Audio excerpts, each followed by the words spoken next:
Hai, di video kali ini aku masih bahas Squid Game. Di video kali ini berlanjut pada episode 4 yang memperlihatkan ketegangan serta ketakutan para pemain. So, daripada penasaran, simaklah video ini dengan like. Namun sebelum lanjut, tekan tombol subscribe dan like di bawah ya.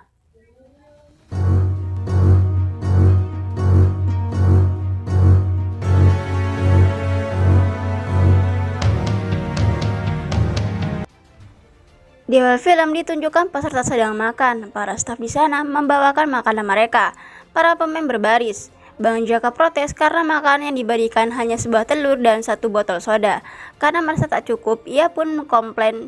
Tapi para staf tak menjawab apa yang ia katakan. Ryung yang mulai bergabung dengan tim Bang Jaka membisikkan sesuatu kepadanya dan ternyata mereka melakukan keserakahan di mana mereka menyerobot antrian lain agar mendapatkan 2 kali makanan. Cewek yang komplain pun akhirnya dibuat ketakutan oleh Bang Jaka. Singkatnya, beberapa orang dari antrian belakang pun tak kebagian makanannya.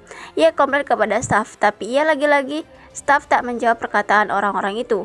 Bahkan ia hanya bilang kalau makanan disiapkan sesuai dengan jumlah pemain. Karena emosi kepada staf, Free itu pun ditodongkan senjata. Seseorang buka mulut kalau tim Bang Jaka yang menyerobot dan memakan makanan dari antrian lain, sehingga ia mendapatkannya 2 kali. Free yang tak mendapatkan jatah makan itu pun menghampiri Jaka. Ia berusaha mengambil sisa dari botol yang Jaka minum. Karena perebutan itu membuat botol soda itu pecah. Akhirnya Bang Jaka pun memukuli Free itu berkali-kali, bahkan sampai Free itu terkapar tak berdaya.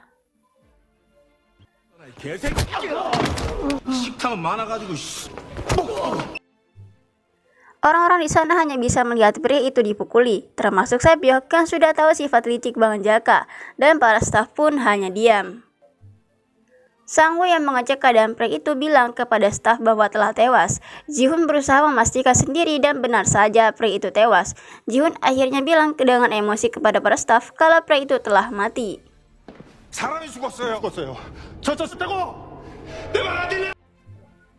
Lagi-lagi para staf itu hanya diam tak mendengarkan perkataan. Ji-hoon yang emosi karena kematian pria itu. Di luar permainan tiba-tiba terdengar suara yang memberitahu bahwa pemain 271 atau pria yang tewas itu telah tereliminasi. Angka pemain yang hidup juga berkurang 1, bahkan uang yang ada di bola bertambah karena kematiannya. Staf pun membawa peti untuk mengangkut mayat pria itu. Dan disinilah malapetaka bakal terjadi. Di suatu tempat, para staf sedang mengangkut peti yang berisikan mayat. Dan di sini Jungwoo menggunakan topengnya dari lingkaran ke kotak. Setelah itu ada staf lain yang berbicara kepada Jungwoo. Tapi staf itu kaget setelah melihat topeng Jungwoo bergambar kotak. Staf itu pun meminta maaf. Di sini membuktikan bahwa gambar dari topeng memiliki kasta tersendiri.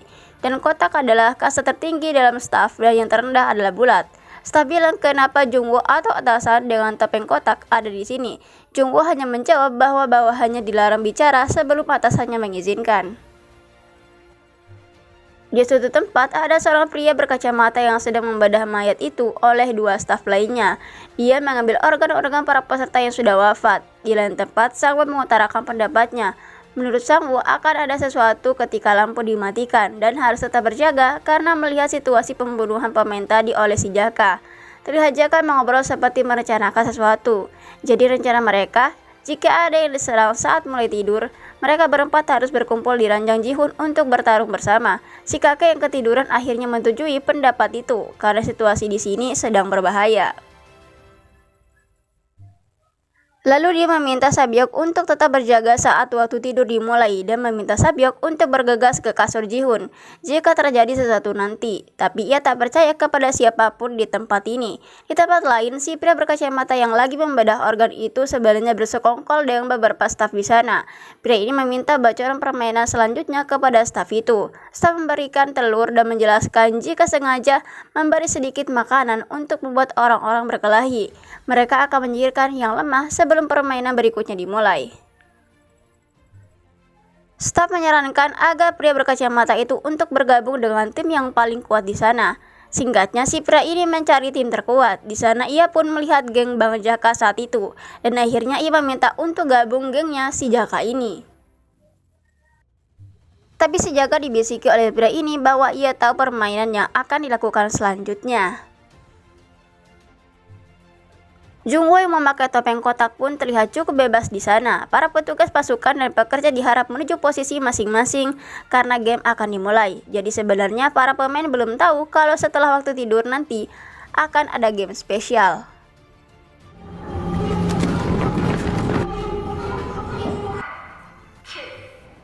Hitungan mundur dari 30 detik pun dimulai, di mana setelah hitungan selesai, maka para peserta harus beristirahat. Terlihat Jaka sudah siap dengan pecahan botolnya.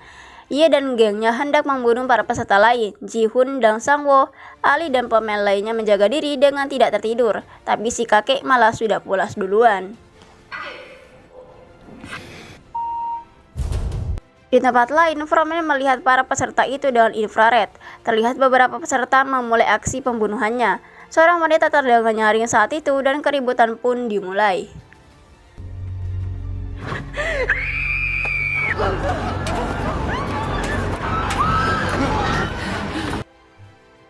Fromen memerintahkan permainan spesial ini untuk dimulai. Lampu juga mulai berkedip-kedip, beberapa kasur mulai berjatuhan. Hal ini membuat kericuhan. Teriakan di mana-mana dan cukup banyak orang terbunuh. Mereka berusaha berkumpul kembali. Sabyok malah ditikam oleh salah satu pemain lain. Sabyok langsung menghajarnya, tapi Sabyok bisa melawan karena membawa pisau dan melukai Jaka hingga robek.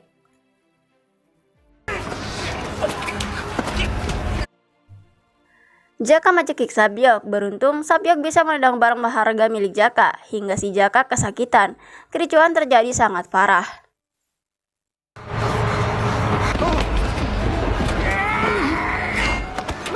Gi-hoon yang hampir dibunuh pemain lain dan digebuki besi oleh pemain itu, dibantu oleh Sang-woo. Sang-woo mengambil besinya dan memukuli pemain tersebut. Ji-hoon, Sang-woo dan Ali berhasil berkumpul. Perkelahian terus terjadi adu pukul, jeritan di mana-mana dan tapi ternyata si kakek malah hilang dari kasurnya dan membuat mereka bertiga panik.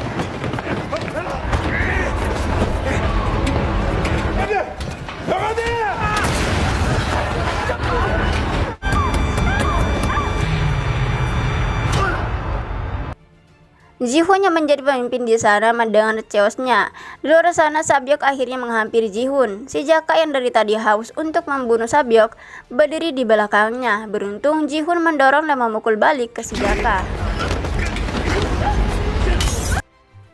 Kedatangan Sang-woo sangat berarti. Di sini ia membantu perkelahian dengan sejak tadi. Bahkan Ali yang datang bawa besi yang jauh lebih besar membuat Jaka bergetar-getir. Tiba-tiba saja si kakek dengan suara yang seadanya pun memohon kepada semuanya untuk berhenti saling membunuh. Ia berteriak sambil menggigil di atas kasur yang sangat tinggi.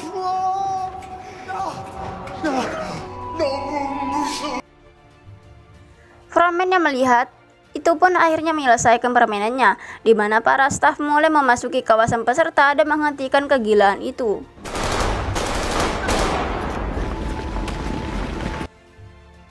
Mereka memeriksa senjata yang mereka bawa. Jungwoo sebagai pemimpin memerintahkan peserta untuk menjatuhkan barang-barangnya. Terlihat banyak sekali korban yang mati dari kerusuhan ini. Jungwoo diam-diam berbicara kepada Ji-hoon. Ia bertanya apakah ada pemain bernama Hwang In-ho, di mana Ji-hoon menjawab bahwa pemain tak saling mengenal satu sama lain. Dengan sangat-sangat bingung, Ji-hoon pun memikirkan apa yang ditanyakan oleh staf itu dan kenapa ia berbicara dengan peserta, padahal staf terlihat cuek-cuek semua. Mereka akhirnya berkumpul. Ji-hoon menyarankan untuk saling berkenalan satu sama lain. Di sini kita tahu kepanjangan Ali adalah Ali Abdul. Ia dari Pakistan. Katanya letak posisinya ada di atas India. Saat Ji-hoon menanyakan nama si kakek yang terlihat masih ketakutan, ia tak menjawab pertanyaan Ji-hoon karena lupa namanya. Ji-hoon menyadari hal itu karena saat sedang trauma dan panik. Ia juga sering lupa alamat rumahnya. Di tempat lain, Jaka yang entah paha atau perutnya yang sobek sedang dijahit oleh dokter. Ryo menyindir dokter itu bahwa ia bisa ke sini karena kebangkrutannya. Dari permainan tadi ada 27 orang yang tewas, sehingga sisa pemain hanya 80 orang saja. Setelah itu Ryung malah menggoda si Jaka dan mengajak cocok tanam di kamar mandi nanti. Dan benar saja kelakuan itu pun dilakukan. Di sini Jaka berjanji dengan Ryung kalau mereka bakal menangin semua gamenya bersama dan pulang dari sini bersama-sama juga. Ketika waktu beristirahat tiba, Jungwoo mulai mengetik beberapa materi penting yang dialaminya, dan ia juga mengirimkan kode Morse. Singkat cerita, para pemain mulai bangun dari tidurnya. Ji-hoon merasa khawatir kepada si kakek karena ia sama sekali tidak tidur. Dia meminta maaf karena tidak bisa membantu banyak. Maka dari itu, sebagai gantinya, ia berjaga untuk mereka agar tidurnya aman. Instruksi pun mulai terdengar bahwa permainan ketiga akan dimulai. Jadi permainan tadi adalah permainan spesial. Staf pun mulai bersiap dan keluar dari kamarnya. Saat ini jumlah menggunakan topeng gambar lingkaran pun dikumpulkan di satu tempat. Permainan kali ini harus membentuk tim di mana setiap tim harus 10 orang. Bang Jaka menyuruh rekannya untuk mengumpulkan orang-orang kuat. Di sisi lain, Ji-hoon dan Sang-woo berdiskusi. Menurutnya, jika permainan beragu, kemungkinan permainannya kepala ekor naga atau ular naga. Sang-woo berkata dikarenakan ada pria tua dan seorang wanita di timnya, tim kita memerlukan lebih banyak pria lagi. Selain itu, pria akan lebih unggulkan dari semua permainan. Akhirnya mereka diperintahkan untuk mencari satu orang masing-masing karena kurang 5 orang. Sang-woo juga bilang kepada Ali untuk menutupi lengannya yang memiliki kekurangan agar tidak terlihat lemah di saat mencari anggota lain. Mereka berlima pun mulai mencari-cari. Terlihat si kakek yang sepertinya terlihat tidak ada yang tertarik untuk gabung sama si kakek. Kebetulan Ali pun mendapatkan satu orang. Sang-woo mengajak seorang pria. Awalnya ia mau, tapi setelah tahu kalau harus mengajak istrinya, Sang-woo pun menolaknya. Di sisi lain, ada drama di tengah-tengah keramaian, yaitu Ryung dengan Bang Jaki. Ryung mempertanyakan kenapa tidak memasukkan dirinya ke timnya. Jaka pun beralasan kalau timnya sudah penuh. Habis game ini selesai nanti, Ryung bisa balik lagi ke Jaka. Akhirnya Jaka pun mendorong Ryung karena terus memohon. Ryung pun sakit hati dan bilang akan membunuh Jaka nantinya. Di sisi lain, Sapyeok menginjak seorang wanita yang sedang gabut. Sang-woo cukup kecewa dengan orang-orang yang dibawa oleh rekannya. Bahkan tidak dapat membawa orang lain untuk join timnya. Ia bahkan juga agak kecewa karena Sapyeok malah membawa seorang wanita. Ia bilang bahwa kita harus mencari satu orang lagi. Tapi karena timnya lemah, tak ada orang yang mau bergabung. Lalu tiba-tiba ada keajaiban. Ryung gabung ke timnya. Walaupun Sang-woo agak kecewa karena cewek lagi yang didapatkan, karena waktu sudah habis, mereka pun dibawa ke sebuah tempat untuk memulai permainannya.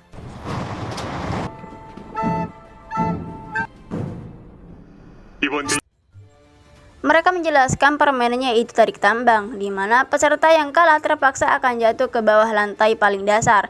Tim Jaka cukup senang karena timnya yang kuat-kuat, sedangkan tim Sang-woo hanyalah keripik kentang.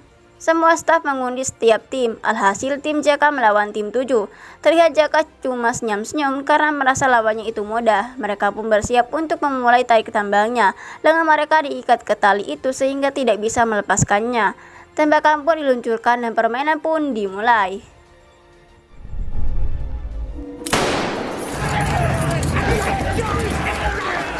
Karena kekuatan dari tim Jaka kuat, maka ia menghadapi gamenya dengan cukup mudah.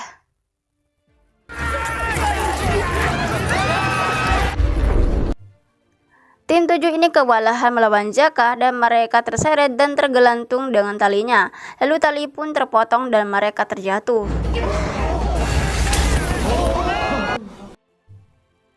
Mereka yang tereliminasi dan tentunya game kali ini sangat lebih gila. Kemungkinan jatuh dari ketinggian itu tergantung dari tingginya berapa. Jadi bikin para pemain sekarat tidak langsung mati dan ini sangat menyiksa. Tapi itu pun memberikan kode dari darahnya dengan simbol plus. Permainan kedua pun diundi kembali dan akhirnya tim Sang-woo melawan tim 5. Tim 5 cukup lebih baik daripada tim Sang-woo karena isinya jantan semua. Tim 5 cukup baik ketimbang tim Sang-woo. Mereka pun berjalan menuju lift untuk ke menara. Di sana mereka seperti sudah pasrah dengan keadaan, tapi si kakek berusaha menyemangati timnya ini. Katanya tarik tambak itu bukan hanya kekuatan, tapi juga kecerdasan dan strategi. Si kakek menceritakan bahwa ia selalu menang dalam pertandingan tarik tambang sangat mudah. Bahkan pernah lawan atlet hanya strategi, sekalipun digunakan pertama kali, dan mereka mendengarkan saran si kakek. Orang yang berada paling depan adalah orang yang paling penting karena ia dekat dengan tim lawan. Jika dia lemah dan mudah putus asa, maka berakhirlah permainan ini. Kedua, orang yang paling belakang harus bertubuh kuat dan besar seperti jangkar kapal. Dan selanjutnya adalah penempatan dari anggota tim. Tempatkan di sebelah kanan dan kiri tali secara selang-seling. Posisikan kedua kaki sejajar dan menghadap depan.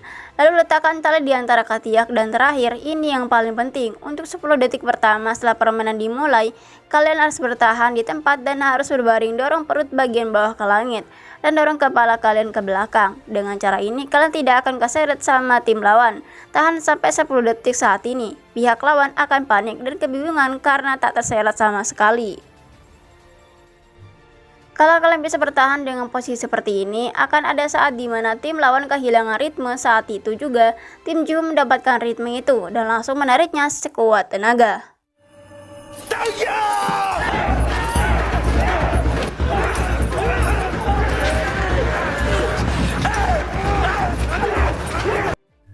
Mereka berhasil membuat lawan kepanikan dan hampir menyentuh garis akhir, tapi lawan itu juga cukup kuat. Mereka menarik kembali tali itu dan malah membuat mereka kehilangan keseimbangan, dan film pun selesai.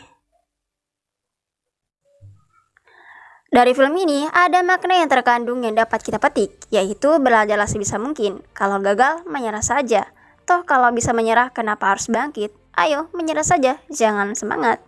So, terima kasih dan sampai jumpa di film selanjutnya.